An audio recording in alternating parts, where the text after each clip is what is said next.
ang imbitasyon ngayong May 9, watch the first concert together ng Kapuso Homegrown Singers na sina Thea Ashley, Chloe Redondo, and Jessica Villarubin sa Music Museum. The show is called Born for This Concert.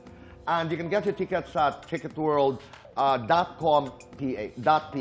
Maraming salamat. Kanina, pagdating ko dito, Jean, yes. I saw your fans. I saw your friends. Yes. Thank you Under for allowing maraming Thank you for salamat. allowing them, Kuya Boy. Diba? Salamat sa fans. They're still there. Yes. Napakaganda. Ayan, masisipag ng mga at pabata ng pabata.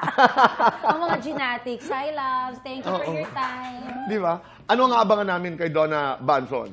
Si Donna Sa Lolong. Yes, si Donna Banson, yung first season, palaban pa rin naman, matapang. Ito, umahawak na siya ng mga baril. Oo, bumabaril na ako ng mga tao, yung gano'n, binabaril ko na sila. Okay. So, gano'n na siya kalala. Gano'n na siya katapang, kasi nakulong siya for 4 years eh. So, Right. marami siyang, dati kasi mayaman at saka prim and proper, ngayon hindi, may bargas na si Donna. Okay.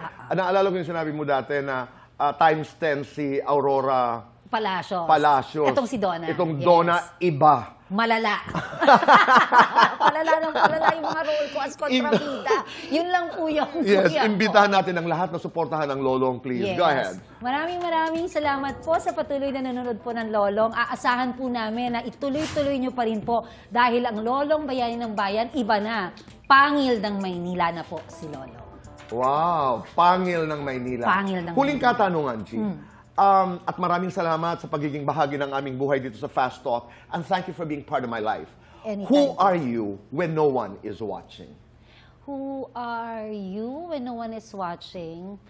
Simpleng ina at simpleng babae at simpleng susuporta kung kakayanin ko. Na nandito lang ako. Anytime. Maraming salamat. Salamat po. You deserve all the blessings and your flowers.